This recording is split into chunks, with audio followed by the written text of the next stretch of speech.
Thieves. Let's kick things off by looking at the starting rosters. On the blue side, it's going to be the 100 Thieves. In the top lane, we've got Someday, Jungle, Meteos, Ryu in the mid lane, Cody's son in that AD carry position, Aframu on support, and Prolly behind them on stage.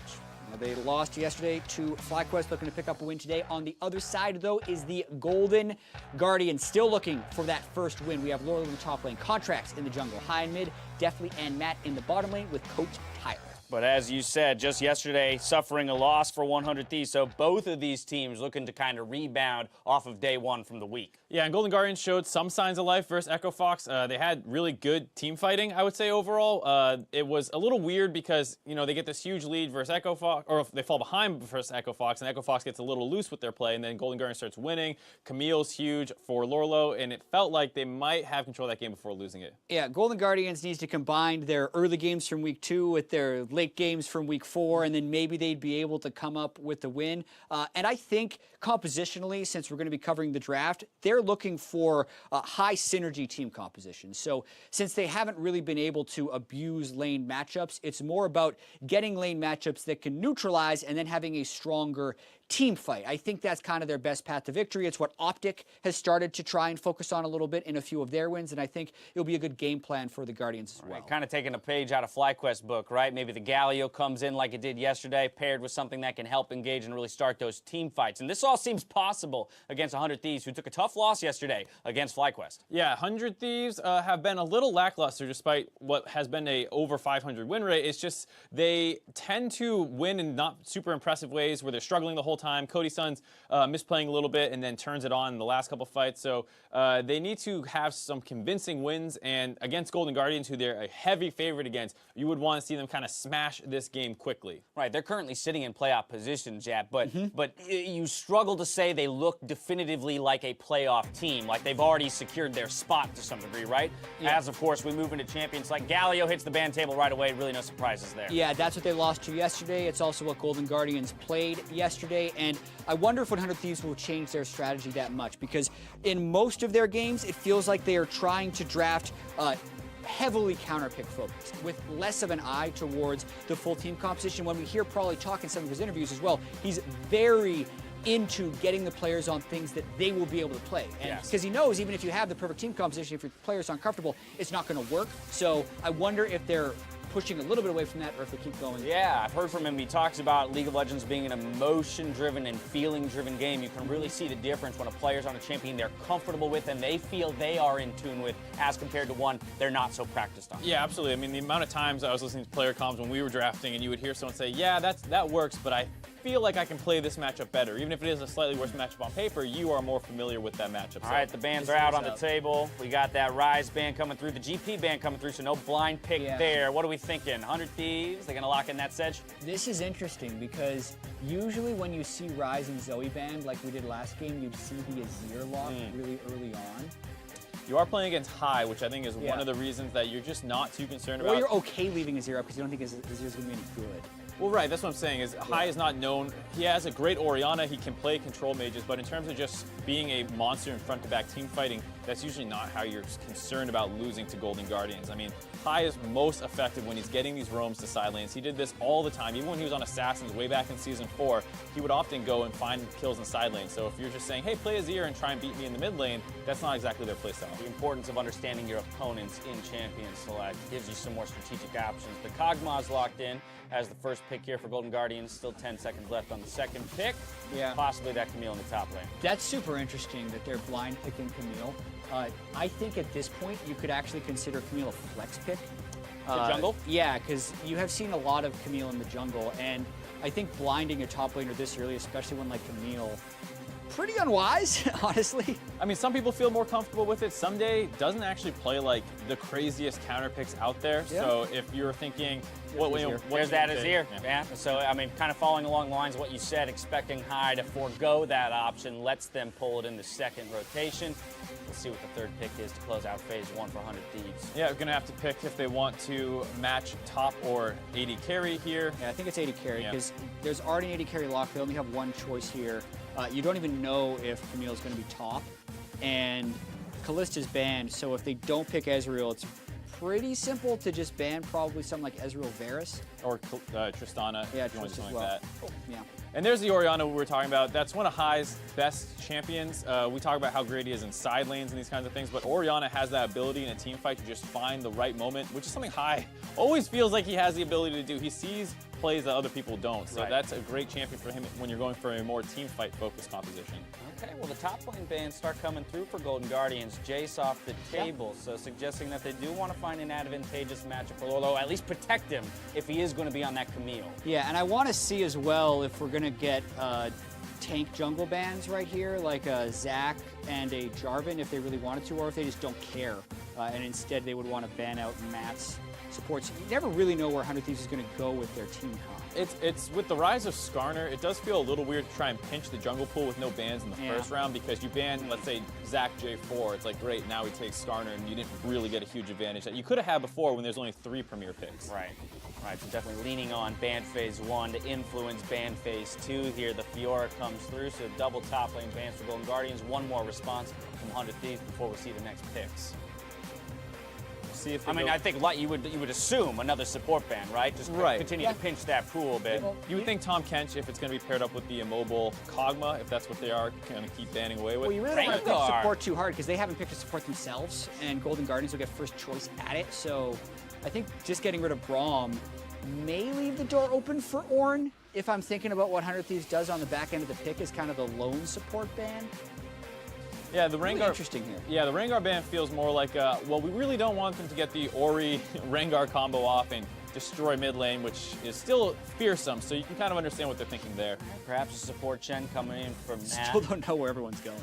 Yeah, there's a lot of flexes available. I mean, and then, exactly. There's still plenty of flex options, right? Because we've even seen Camille support in the past. Golden could Guardians still be in the could play jungle. 3 different champions top lane. Yep. Camille could be top, Shen could be top, or their next pick could be top. Yes. Because there's a chance you have Camille jungle Shen support. So what do you do? What do you do, Mark? If you're in 100 Thieves position here and you're staring down the I was about to barrel- say, you pick a tank top. You pick a tank top that he's not going to get crazy counter pick too hard. He's good into a lot of melee matchups. He's actually fine into Camille and Shen, can actually win those. We've seen them get solo kills in other regions all the time. So Ornn is very scary to play into. And maybe you will see the flexes away and a more range-focused champion taken away. Wow, man, if this gets locked in, nice. that front line is disgusting That's for the 100 Thieves. Some beefcakes. You talk about going past 35 minutes with a Zir damage coming in behind triple tank line. Man, they ended up going with Tarek because they want to be able to dive and stay, but even Alistair would have been good. Probably should be smiling right now. Like he should. I guess he's just kind of waiting for the grand reveal of where everyone will be going. Perhaps a Camille support if that blitz ends up getting locked in, although no guarantees here. Yeah, that's where it'll all go. Yeah. I think Contract is a bit of a player who would be someone to break out the Camille if it happens. It's allowing! You are allowing, Mark. Jat, he threw it out in our mock draft. Yeah, for a different team. Different team. Different matchup, but Different matchup, different. Is it support allowy or top allowy? Oh, that's actually a good question Because we've seen support allowy. Yeah, I would think top because I have a feeling it has a flex in there. Yeah, it's better into melee matchups than any of the other potential tops that they have here. It should have a relatively good laning phase, and then you're playing against while Azir and Ezreal are very, very annoying to try and deal with poking you out. If they ever do engage with all that front line, Allow is a great kind of counter-engage pick. All right, so with the final few seconds here in Champs League, we've already hit the fact the 100 Thieves team comp looks really solid in terms of team fighting, diving, and whatnot. What is the verdict on the Golden Guardians, Jat? They're trying something new. They're trying something new. I guess we'll give them And they did credit get for the that. top lane counter pick, I think, pretty strongly. Yeah, I am going to hold my judgment, but my initial reaction whenever you see a ton of crazy stuff is, okay. I mean, because Camille has crazy engage range, and it combos with Orianna, and it's all great, and then sometimes something gets turned and the comp falls apart. All right, well, there you have it. With the team comps locked in, let's send it out to the casters to get us into the game. Thank you very much, Dash. Let's see what happens here in game number 2. We saw an explosive game number 1. A lot of fun to see. Both teams came out the gate swinging. Let's see if these two can do the same here. The Golden Guardians looking to pick up that first win here in week number 4. 100 Thieves looking to bounce back from a loss yesterday. And let's talk a little bit more about this Alawi pick, because the LSS was like, oh yeah, it's good into tanks, and one of the reasons that it is good into tanks is because of the prevalence of maximum health damage in her kit. The Harsh Lesson, you're able to get on a 4-second cooldown. At max rank, it's 5%. Earlier, it starts at 3% and continues to scale there. But that's why in lane, tanks have a very difficult time traditionally versus Alawi, because you can just continue to spam that out. You slowly whittle them down. They're under their turret most of the time, and you make it difficult for them to CS as well. Now, that in combination with Camille as a jungler, and Camille has developed into the pro scene as a jungler because of her extremely powerful ganks and the long range that she can engage from the Fog of War with her hook shot onto the walls. So we're going to keep an eye on contracts for some, innovative angles to try and go for some ganks with this Camille pick, probably early on in the game. She does not do well just power farming. Right. That is the weakness of the champion. For the strength of her ganks, she does have that weakness. Maybe we'll have Matt actually start her out with some strength. Oh, speaking of early plays being made, Cody Sun going to be forced to burn both summoner spells before minions even get to lane. Ooh, that's a rough start, man. Well, that also is going to change the mind games here of junglers, right? And where you want to start. There is going to be no flash or heal on the bottom lane for the AD carry. And even though that is Ezreal, that can definitely be a point to target. You have a Shen in the bottom lane. Taunt flashes will be available for him to try and set something up. And as we said, Camille, very, very good at getting in some odd angles as far as the ganks, especially around bottom lane where there are a lot of walls to work with. Meanwhile, here's that lane power of Lorlo on this Alawi. Tentacles start spawning, and it's a lot more effective once you're able to get more levels into it, but there you can see the respect already from Someday. Backing off, seeding, wave control. And I mean, it's not just the harsh lesson that's going to be so effective on this champion. As bottom side, Cody Sun in some trouble. This is what happens when you've got no summoner spells. Definitely and Matt looking to put the moves on him. They do so for first blood. No jungler needed and no flash from the Shen needed either, as the bottom lane here from Golden Guardians definitely going to capitalize on the early game play that they were able to pull out. Let's take a look at how it all started. Just straight auto attacking. Cody Sun walked up and Matt just lands a great taunt straight onto him. No flash away from Cody Sun available, so definitely he's able to use his flash offensively, both over the Taric stun as well as getting him further into range of Cody Sun and removing any sort of retreat path. Matt putting on his best smoothie cosplay, making some rotations on some playmaking supports here, seeing if maybe he can find an opportunity around the mid lane, but it does not look like it. Remember, this is 2018 Kog'Maw we're talking about. This isn't the Kog'Maw of a couple seasons ago that needs a few items to come online. He hits his power spike with Rage Blade. So getting some early money onto this Kog'Maw, he's going to be so scary so fast if he's able to farm up well and just become that threat. You do have 3 big meatballs on 100 Thieves. But if you turn Kog'Maw into this massive meatball smash and hammer, it's not going to matter too much, Cody. That's true. The meatball smash and hammer. You know what I'm talking about. Next One of those in- chef hammer things with a bunch of little spikes on it. Yeah. It's I don't called know a what to do. tenderizer, actually. Okay, a tenderizer. I'm sorry, I'm not well versed in chef hammer. I don't really cook very often, but I have watched a lot of Top Chef. I made some Pop-Tarts once. Were you successful? Yes, I was. Or did They you were burn down delicious. the house? They were delicious. As delicious as all this farm as Lorlo is getting for himself there in the top lane, Matt and Deathly also just farming up here bottom side. They've got the wave pushing towards them, man. They're sitting pretty. Yeah, you are about to touch on, I believe, the healing that Alawi can also get off of tanks as another one of her strengths. Way back when, before the first blood. Yeah, and that is also a good point that will be important for the team fights as well, because everybody getting hit by those is going to add to the sustain of the Alawi in those fights. And with all the meatballs rolling around, it should be easy for him to get those off. Also very easy to land these. The Test of Spirit onto these immobile front liners. When you've got a Sejuani and an Ornn and a Taric and these big guys that want to be right up in your face like that, it's really easy to land the Test of Spirit, get a ton of bonus damage down. I like the Alawi pick into this composition. Contract's going to be seen as a ward is dropped while he does these Krugs.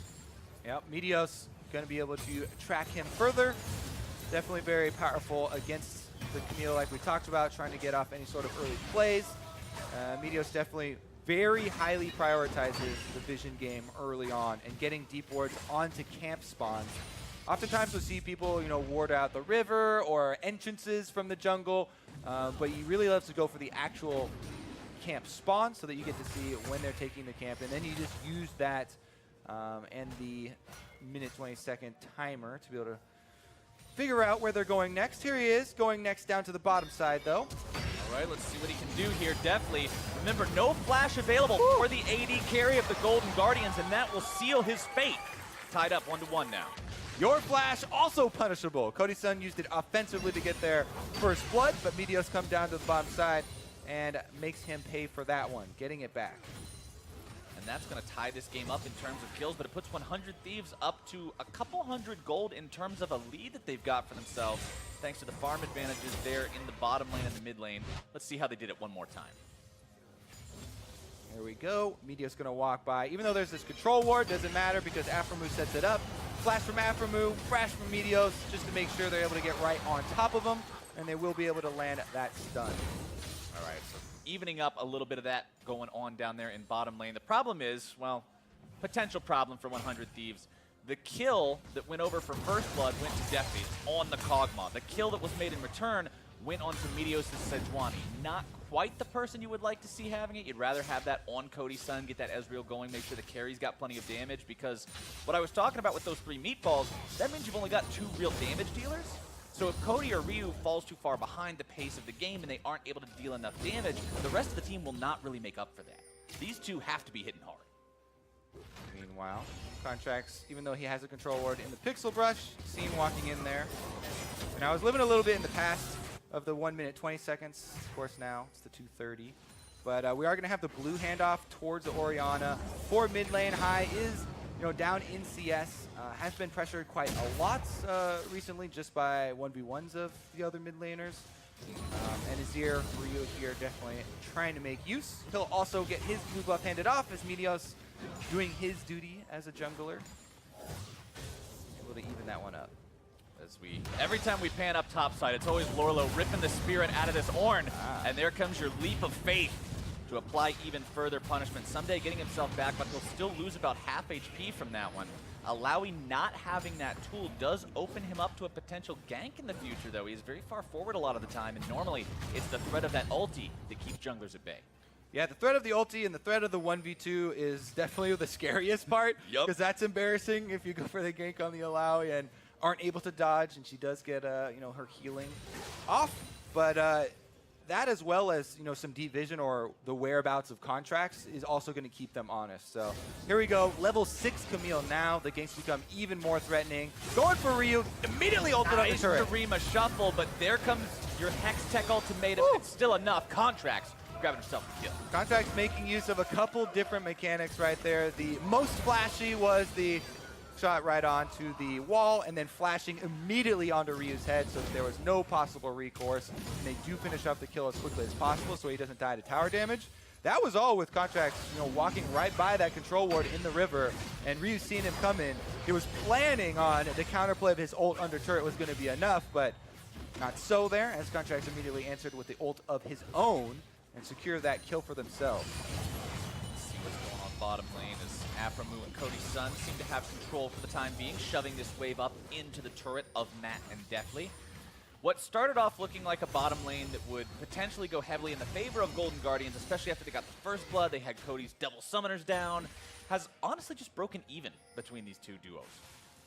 Now the invade from Aframu and Meteos, seeing maybe if there's anything to find here in the enemy jungle. They'll just find Contracts with the Scryer's Bloom instead, as Meteos collects that Scuttle Crab for his team. First Drake is Ocean, so nobody really going crazy to contest this one just yet. Contracts, I don't know about face checking this one, trying to get himself away, gonna be stunned up. More damage comes through. Ryu trying to provide enough to finish this kill. True Shot Barrage goes over, 3-man Shockwave. Taric ulti will be expended here. Yeah, a bunch of support ultimates coming down to protect. Contracts still sustain quite a bit of damage. We'll just go back into the jungle and start farming, but we saw the potential there. Here we go, actually, somebody chasing Lorlo off, going for a bit of aggression, having known that Contracts was just chunked out on the bottom side of the map. Ooh, Ryu making the play this time onto High. Meteos waiting there as well. Now it's going to be a full-on 2v2. Ryu low on mana here, but he's still able to auto-attack, grabbing himself the kill. And the shields and the heals, it's all enough. Contracts taken low. Stopwatch to keep himself alive for an extra moment. Hook shot out. He'll live as well.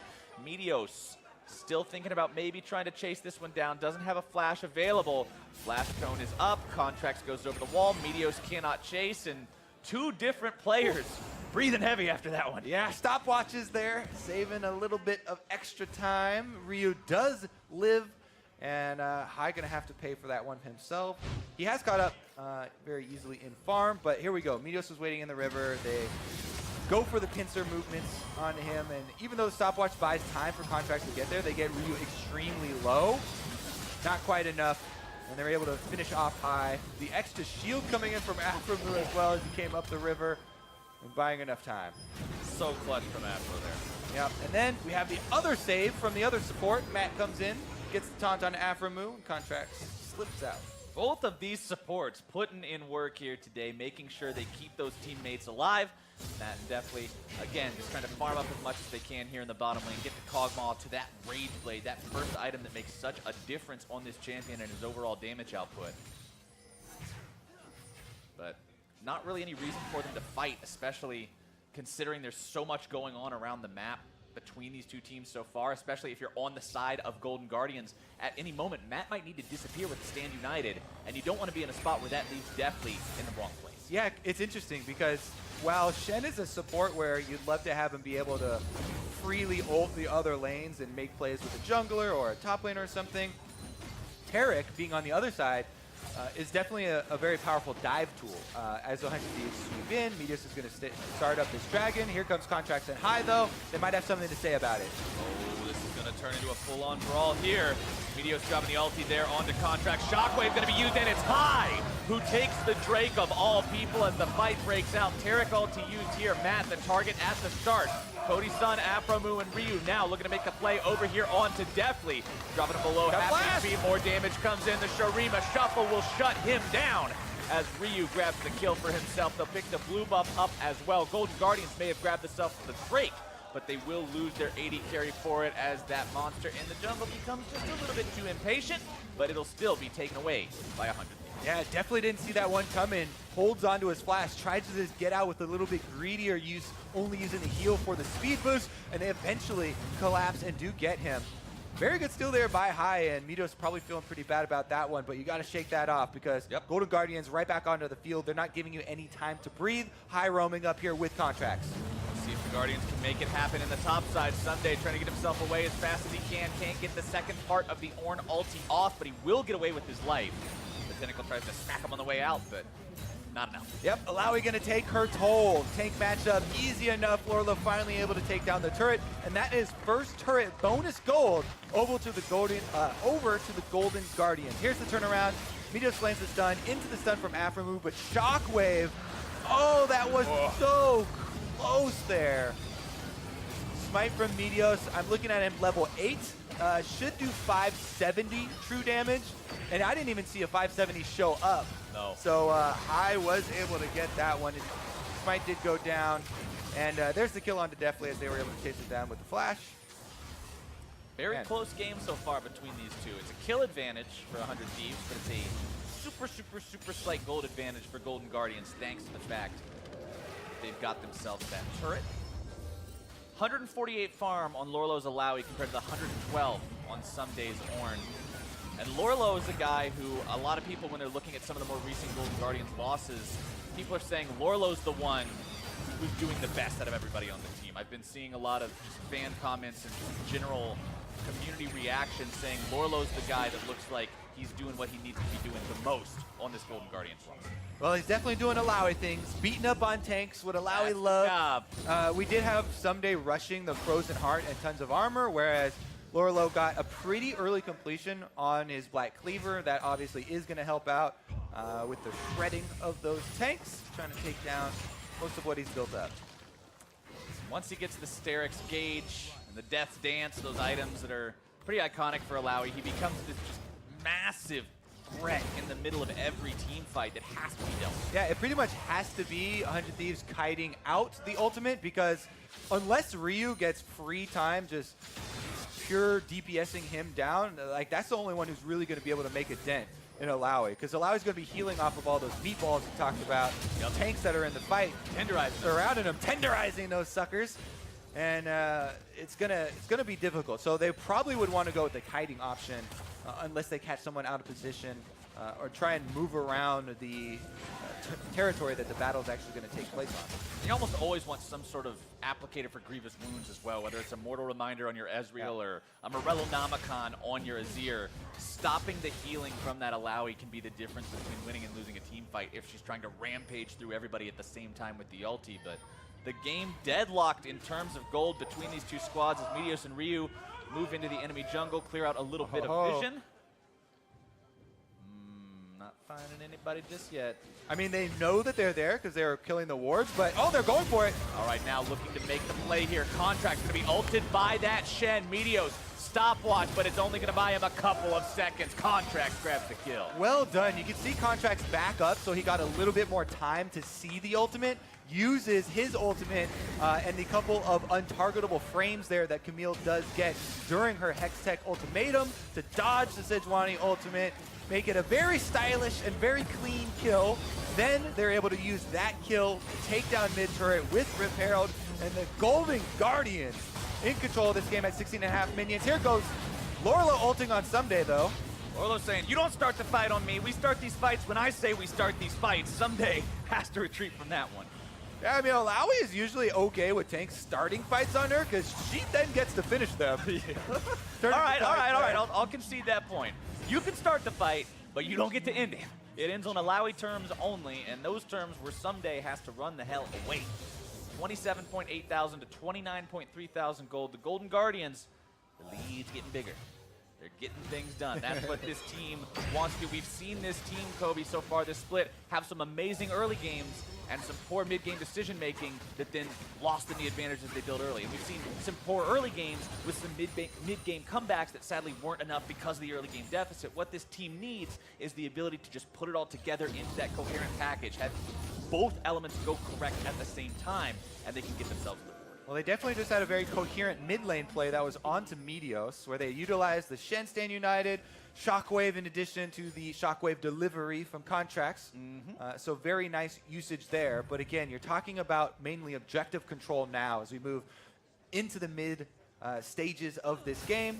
You can see step number one, they're getting up their early vision, they're controlling the Dragon Pit. This is going to be a mountain, by the way, so that does go a long way in helping out with their Baron control that they'll want to supplant later. Looks like 100 Thieves, though, making a hard push to deny this Mountain Drake control. They're pushing up the mid lane to get that mid-wave priority, and then sweeping in to take out the wards.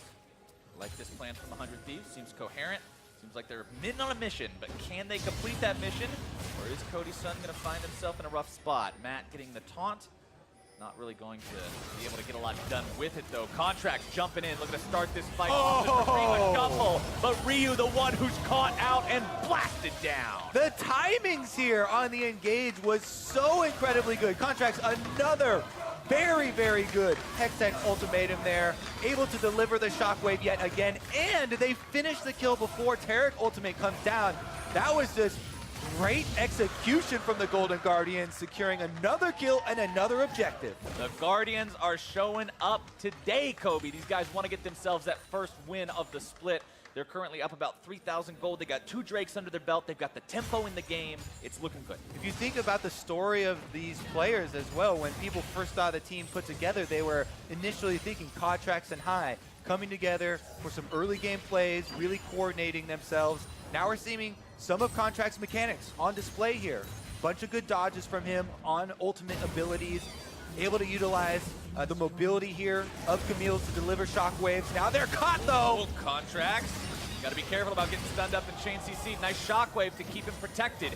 Contracts will walk away from this one. And one thing I want to point out, the way he's building, the way he's playing this game, Warrior into Trinity Force. This ain't your Cinder Hulk into Warmog tank type of build. If somebody built a Cinder Hulk on Camille, I'd slap him. Yup, he is the carry today. This man is looking to make sure that he can do the damage when he jumps into these fights. So when he does get caught out like that, you saw how fast the health bar dropped. It just means he's got to be so careful. Yeah, the Sheen items also are key on Camille.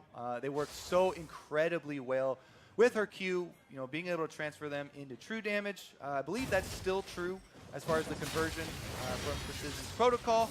So that helps so much with the DPS, and you'll almost always see Camille's rush to early Trinity forces because of it. Now again, he's not going to be the only threat though. Well, there's been a huge spotlight on the Camille delivering Shockwave and some flashy dodges here. There's also a Kog'Maw that now is 2 items stacked up. So definitely will be dishing out the damage from the backline, but here we go once again. All right, Golden Guardians want to start this one off. Not quite finding anybody to issue that Hextech ultimatum onto except for Meteos, and that's not really the guy you're looking for. Matt, the dash over the wall, Contract goes in. The Shockwave is misplaced, but High still grabs himself the kill into Cody. Ryu goes back over the wall as the Golden Guardians look for more. I want to see a slow-mo of that replay because it looked like the edge of the Hextech ultimatum was like in the wall, so when Cody Sun tried to jump over, he got pushed back through it because you're not allowed to exit that ultimate. And Contract's able to secure another priority target for themselves. Will 100 Thieves be able to defend this Baron? Lorlo playing defense. Lorlo trying to zone the entirety of the team away. Baron is secured. Meteos and the rest of the Thieves have to make their retreat now. Lorlo still looking to find some damage and grabs the punish onto that enemy jungler. We've seen the Guardians have tragic Baron throws early on into the 20-minute mark before. Not today. They find their objective. Now they're looking to push. Baron empowered push on the secondary turret here, and they're melting it down. 100 Thieves trying to defend, though. Someday does get his spirit tested. Call of the Forge God comes out, finds the knockup onto 2. Contracts and Lorlo going to be knocked away for now, but that tested spirit will continue to endure damage. That damage being, of course, transferred over to Someday as the Golden Guardians decide it's time to retreat, reset, and get themselves ready to make another push. So one thing here, looking at items as well, we'll take a look after the replay actually. Meteos has rushed a Warmox, but yeah, it is. Yeah, there's the replay with the Hextech ultimatum. Contract is able to trap Cody Sun in and not able to escape, sucked in, and with that kill, they're able to get the Baron. But the Warmox rush is very common, kind of cookie cutter on Sejuani, you would say now even. But if you're looking at all of the percentage health damage on Golden Guardians, this is a game where I definitely advise against rushing a straight health item like Warmox. Because not only Alawi, but Kog'Maw as well absolutely shreds tanks that don't have resistances and have a rush to pure health like that. So that's why we also saw him going for the Baron there. Laura was able to get off a lot of that percentage health damage, and they chase him down for an extra kill. Sometimes you'll want to alter your build, get something like an adaptive helm when you see even just a Kog'Maw, but also the Alawi on the other side means that there are very few good answers to trying to tank up all those different types of damage. Save the cookie cutters for Christmas with Grandma. Let's make sure we got ourselves some adaptive build choices in these games. But for Meteos, it is going to be the health pool for now. You are seeing the Null Magic Mantle show up, so he will go for resistances now that pool has been established. He's got the Warmox regeneration as well. Golden Guardians pushing up onto the Tier 2 here in top lane. They have yet to break any of the Tier 2 line, and they want to get some use out of this Baron. They need to showcase that they're not just a team who can get an early lead, get the Baron for themselves, but they need to show us how they can translate that into mid-game success. Well, there's nobody that's going to be able to deal with Lorlo down here. Someday can just hug the turret, try and defend a bit, but honestly, Lorlo can even take some tower damage while he tries to will it down and, you know, heal right back up off of him. Meanwhile, the rest of Golden Guardians are splitting with the support Shen in mid lane, pushing the mid wave while they burn down this secondary turret, and 100 Thieves can't have much to say about it. They try to rotate over. The rotation is not enough. Someday's going to be forced away. Those tentacles just slap, slap, slap. Get rid of him. Get him out of here. Mid lane Tier 2 goes down as well. Golden Guardians they're just making a leisurely walk around the map, taking everything they find in front of them. Lorlo grabs this last Tier 2 for himself. And now all that's left is the 100 Thieves base. Yeah, Golden Guardians with the tank killing of Kog'Maw and Alawi and the playmaking of the Camille, Shen, and Orianna have put together two very, very potent tools that they're able to execute with. Look at the vision that they're laying down as well. You can tell that this is definitely a one-sided game, and this is very big for this team. They've dealt with the morale issues of starting off with 0 wins in the early stages. You talked about we're approaching halfway through the season, and this is definitely going to be a big swing in team confidence for these guys. And it's what I was talking about earlier. I mean, we're getting into that main part, that heart of the season, right? We can't just keep saying, oh, there's plenty of time to recover. There's plenty of time for the team to get things together, because next week will mark the halfway point of the split. The teams have to be able to show us what they're made of at that point. And for Golden Guardians, you really want to get on the board this week. Right now, they're on the fast track to getting that done. 8,000 gold ahead of their opponents, a little bit over that. 100 Thieves trying to find some way back into this game, but honestly, it's just so hard to do. I actually want to see them try and dogpile on Lorlo and send like 4 people down there and just see what happens. Smack all of them. That's the thing, though. Yeah, look at those items. It's funny to watch if you're on the Alawi side. Okay, 5 people would probably be enough to kill them, but they're not. They would definitely lose too much in that. As funny as it would be, they don't want to see the rest of the map. And 100 Thieves going to try and defend their inhibitor turrets. It looks like Golden Guardians actually have them strung out on the map right now, as Deathly on Kog'Maw just walks straight up to the turret with his red buff and gets a decent amount of DPS. Definitely doesn't have a care in the world right now. He knows he has Matt hanging around on the Shen. Even if he's not directly next to him, he can always stand united to keep him safe. Golden Guardians now contemplating how they want to play out the rest of this game. Baron will be live in 2 minutes, so they could end up waiting out that one. But for now, they'll continue stealing away the jungle camps, taking everything they possibly can, and putting down all this vision to choke their opponents out of the game. Starving them of any sort of gold income. It's approaching a 10,000 gold lead as Contract ults Meteos here without a lot of assistance. So that one is definitely going to be a swing and a miss. And they'll be able to back off. You know, there's not much threat, and it's not the biggest of deals, but not going to accomplish much either. A bit of a thinking emoji on that one, but he's had enough good ones so far this game that I'll give him that. I'll give him that. I think it's okay that everybody gets one goofy one that you're like, I don't know, maybe that wasn't the best use of the ability, but he'll still have it up in time for the Baron fight itself, and that's the name of the game right now. With Baron coming up in a minute, you're pretty much signing the death warrant for 100 Thieves if Golden Guardians gets it. But if you're 100 Thieves and you can manage to get that for yourselves, that might be the thing you need to break momentum. It's all about this upcoming Baron for both teams. All right, red buff should be picked up by Deathly here as well. Kog'Maw, one of the best users of that. And all things point towards Golden Guardians' complete control of the impending Baron. If you're preempting a fight here, it would have to be a risky all-in from 100 Thieves, and at this point, there's not anything that's really safe for them to do. Anything they do is going to be risky, so it very well could be the case. They're trying to move up and take out some of the vision to help out. They still have, Anadיר, but they don't have a lot of DPS in the tank, and Lorlo's not giving them time to think about it. They move out to get vision around Baron, and you lost half your inhibitor turret already. We're talking about a harsh lesson onto champions. We can teach a harsh lesson to a turret as well. Lorlo applies the pain to that, takes it down very, very quickly, and 100 Thieves have made the call for Baron. They have to rush this down. They have to get this. This is their dying breath, and if it fails, it's going to be the game itself. Lorlo makes his way in the fight. Blast Cone over the wall, stunned down onto him. Damage coming through. Call of the Forge God is fired off, but Someday still going to be losing some HP for now. Shockwave finds its way onto 2 members. Contracts into the front line. A killing spree onto Meteos. 100 Thieves in retreat as Golden Guardians will run them down.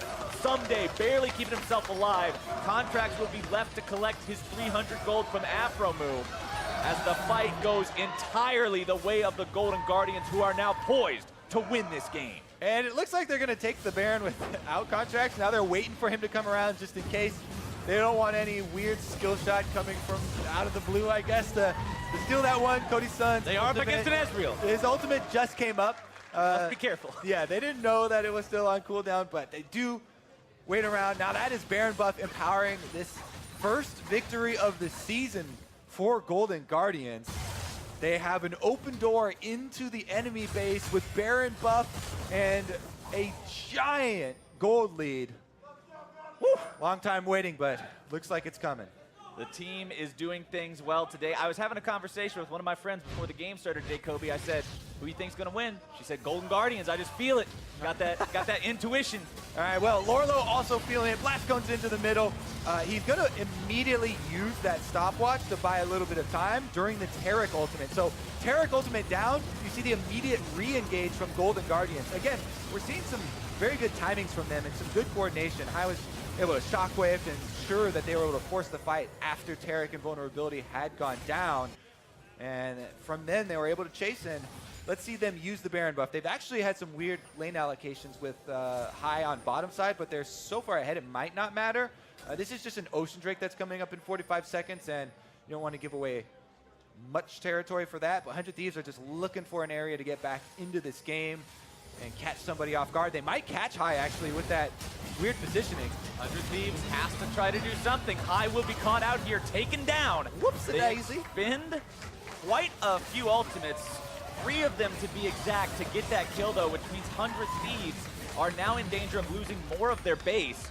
Second inhibitor turret will fall. That's 2 exposed inhibitors, but critically, all of those inhibitors still alive, so no super minions spawning just yet, but a bit of a misstep there for Golden Guardians mid lane. Yeah, Golden Guardians, definitely a misstep there. They don't want to give any time to 100 Thieves because they had so much power in this game. But the sneaky Thieves hiding in the fog of war here, well done. And they're able to jump onto High, take down the shot caller, and give themselves some time to come up with some countermeasures. Them losing the inhibitor turret was probably going to happen, so they're happy to take any sort of wins that they can get. An Ocean Drake here, 1 kill there, an extra 30 seconds to try and defend. Definitely happy about that one, even though things looking very bleak. 14,000 gold is very bleak indeed, but that's the tune of the lead for the Golden Guardians even after the death of their mid laner. He's currently sitting on 4.5 items, counting boots as an item, of course. It does occupy an item slot. That's the rule I'm going with from now on. We're counting boots. I'm on board. All right. Honestly, we need to get everybody on board. Yeah, Sign the petition. that's the new standard. We're going to make this a thing. We'll put it on one of those online petition things, get 50,000 people to sign it. There's 50,000 people watching right now. Y'all go sign it. Contracts and the rest of Golden Guardians, though, pushing up, wanting to end this game. They've got Baron for another 20 seconds or so. Want to try to at least see if they can pressure onto this inhib with it, but the Azir turret being summoned. Very cool summoning animation on that one. We'll stop them for now. 10 seconds left on Baron. The call of the Forge God is sounded. They're looking to catch out Lorlo, but I don't think that's the guy you want to try to pour a lot of damage into. Matt on the front line has the ball attached. The shield there as well. Mid lane inhibitor will fall. Lorlo taking the credit on that one. Golden Guardians now with some extra pressure thanks to those super minions rotating themselves towards top, saying, nope, never mind, psych, changed their minds, going bottom instead towards that other exposed inhibitor, trying to decide the right way to play this. Yeah, thanks to the pick on High that 100 Thieves got, they were able to wait out the Baron buff, but as you said, super minions will now be coming down mid lane, and Golden Guardians can play the waiting game down here. This is just an Azir turret that's about to time out, so there's not a lot of threats. That's why they swapped back down to this bottom side, because top side is a real turret, and those ones are a little bit more dangerous. Yeah, they don't kind of decay when Azir's not next to them. Definitely using those long-range auto attacks to just chip away at this inhibitor. It will regenerate a little bit, definitely with plenty of items of his own. Rage Blade, Orc, Hurricane, Wits In, very threatening on this Kog'Maw. Call of the Forge God comes out, finds its way onto 2. But now with that down, Golden Guardians knows there's one less big team fight tool available for 100 Thieves. Two-shot barrage also going to be fired off. Doesn't really find a lot of success just yet. Lorlo loses the Sterix gauge there, trying to find some damage. Ryu going to be taken very low, down to about 1/3. Golden Guardians with control over the area, control over the inhibitor, will take that as well as they walk themselves out 5 alive. All right, 2 inhibitors down now. Golden Guardians can reset off of this, spend some of that gold, and then try to return to finish the job. Another minute and 50-something seconds left on the Baron. Probably shouldn't have to wait for that because of the lead that they have right now and just return to the top lane, but 100 Thieves have their eyes on that. They're just trying to think 1 minute ahead, and that's as far as it goes. Yeah, one minute ahead, 1 step at a time, trying to stall out, trying to win a single team fight, pick off one person to buy themselves more time, to try and get some more DPS there out of the Azir, out of the Ezreal, complete a few more items for themselves. The Ezreal, one of those champions that we talk about as just not being the same late game power that you see from something like a Tristana or a Kog'Maw or any of these late game hyper carries that seem to be so prevalent. And that's kind of a bad situation to be in for 100 Thieves. Right now, you wish you had one of those big scaling late game hyper carries. You wish you had something akin to like a Kog'Maw, because that always gives you that, well, what if he doesn't get targeted? Well, Don't what get if he everything you goes wish off? for. You don't get everything you wish for. 100 Thieves gonna need to make a lot of wishes to come out on top in this one. Definitely eating a little bit of damage, but the shields will be more than enough to keep him healthy. They only have one inhibitor turret left to break. They've got, all right, a front line to protect them. They've got this incredibly strong Alawi. I feel like the optimal play here would be for 100 Thieves if you're looking at the more difficult task. Just try and focus down Contracts when he jumps in. Even though he's probably going to get the Shen ult on top of him. He is a very mobile champion. Got Sterak's now too. And he has Sterak's as well. That's probably the best bet because it's so difficult to dive the backline for 100 Thieves that they might want to just try and kite backwards. You know, maybe they would find a window where Kog'Maw W is down or something, and they can kite backwards to make it more difficult for a Shockwave to land. But that would probably be best case scenario, and it's going to be difficult to make one of those happen because now they have to face check around this Baron. Golden Guardians once again using that vision to bait 100 Thieves over. And again, the minions are walking in the base. They're already on the Nexus turret now with super minions starting to do their work. This is such a bad situation for 100 Thieves. The base is dropping. They're trying to fight for the Baron. It's already going to be taken. Lorlo in the middle of multiple people just tanking up everyone. The 100 Thieves trying to retreat. The Tyrek ultimate already going to be used. The Shurima shuffle trying to just push them back. Contracts getting himself away off to the side. Afromu barely staying alive. 100 Thieves lose no members in this, but their base is falling. They've lost one Nexus turret, a TP coming in as the minions absolutely destroy that second Nexus turret. The Golden Guardians are on to the Nexus for the first time this split. Can they find their win? Lorlo taken down. Shockwave onto 2. The Golden Guardians look to end this game. They will do it and get themselves on the board. The smile on High's face says it all, Kobe. Golden Guardians find the win. And such a well-deserved win at that.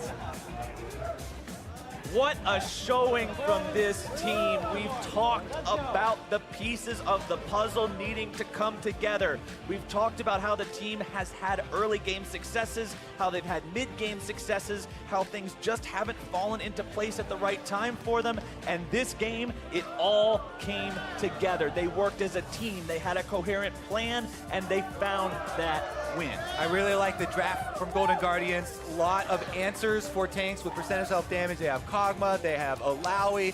Then the playmaking and mechanics that they also displayed. We got to see the Contracts and High combination, you know, delivering that Shockwave, Contracts dodging ultimates. Matt on the Shen, support Shen, multiple saves there. Good roams from him and taunts. Really well played by Golden Guardians to get their first win. And that has to feel so amazing for this team.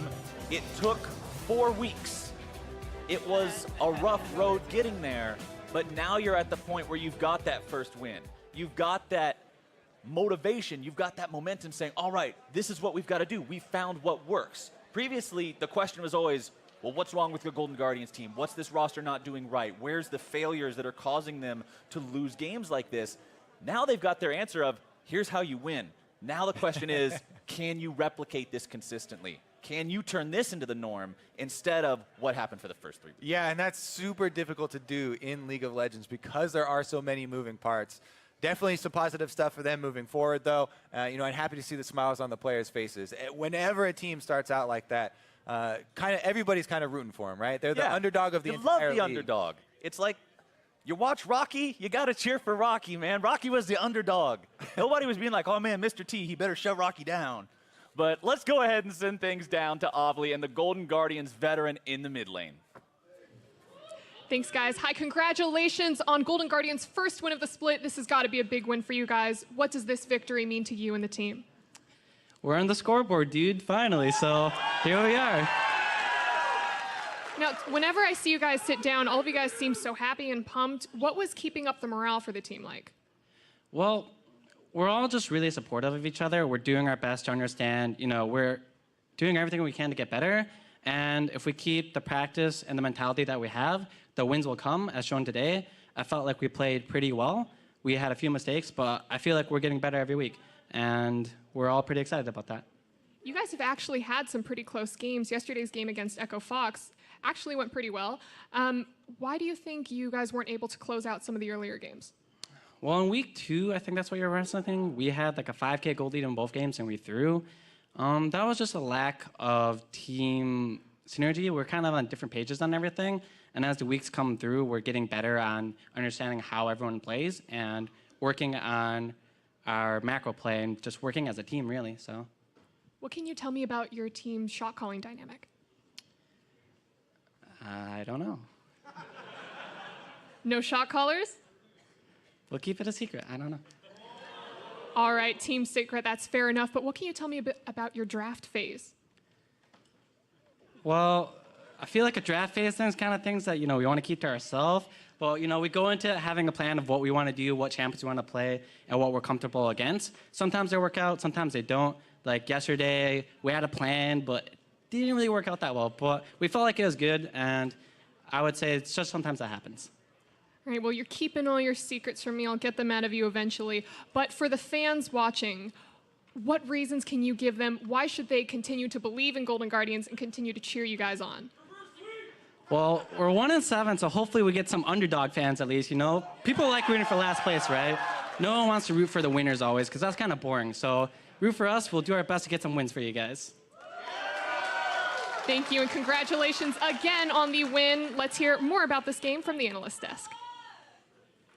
Thank you very much, Avli. Golden Guardians picking up their first victory.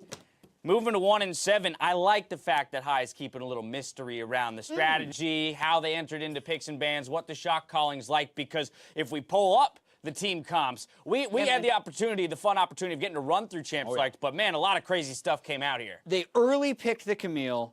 They picked a support Shen for a double flex. They banned all the carry top laners. So you knew that when 100 Thieves was getting that strong backline, strong frontline team comp, which that's a good comp that 100 Thieves has in isolation right there.